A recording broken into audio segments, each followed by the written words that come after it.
the Battle of Guadalcanal, where the United States and its allies decided to give Japan a stern lesson in hospitality in the Solomon Islands during World War II. Picture this. It's 1942. The world's in a rather unpleasant brawl called World War II, and the Pacific Theater is heating up faster than a microwave dinner.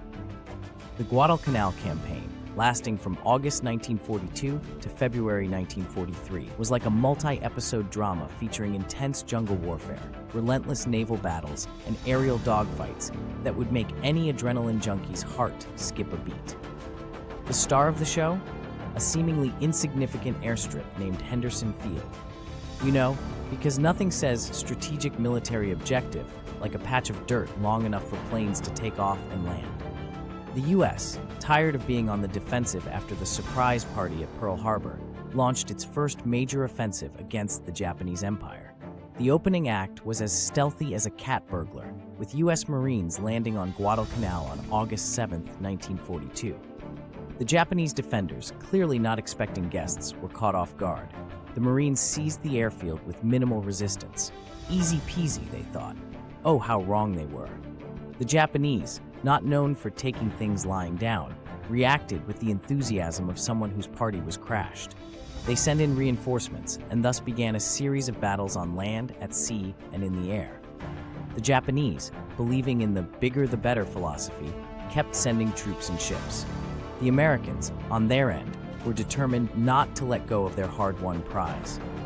Henderson Field had become the most popular dance floor in the Pacific, with everyone wanting a piece of it. Let's talk about the naval battles, particularly the Battle of Savo Island in August 1942. It was a classic example of you snooze, you lose. The US and Australian ships, caught napping, were handed a devastating defeat by the Japanese, who apparently were better night owls. However, in the battles of the Eastern Solomons and Cape Esperance, the tables turned, and the US Navy gave as good as they got, sinking a Japanese aircraft carrier and other ships. Talk about a roller coaster of naval fortunes. On land, the Japanese tried repeatedly to retake Henderson Field. The battles were like a high-stakes game of tug-of-war, with both sides pulling with all their might. The jungle setting added its own flavor of misery. Think torrential rains, mud, disease, and uninvited guests like crocodiles and venomous snakes. It was less of a vacation paradise and more of a Survivor episode gone horribly wrong. In the skies, the Cactus Air Force, a cool name for the Allied air units based at Henderson Field, played a game of whack-a-mole with Japanese planes and ships. The air battles were fierce, with both sides losing numerous aircraft. But the Allies, with their control of Henderson Field, had the home field advantage. By late 1942 and early 1943, the Japanese, running low on supplies and reinforcements, realized that this party wasn't worth the hangover.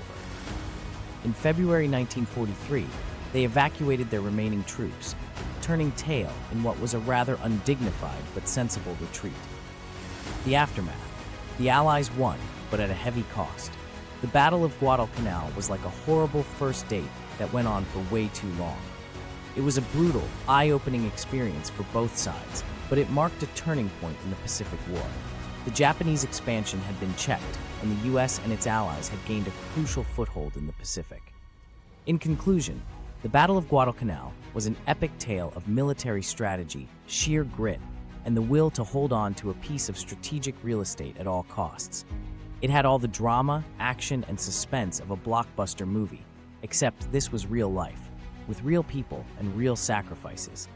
And let's not forget, it marked the moment when the US stopped being the guest and started being the host in the Pacific War Party. Cheers to strategic airstrips and the battles fought over them.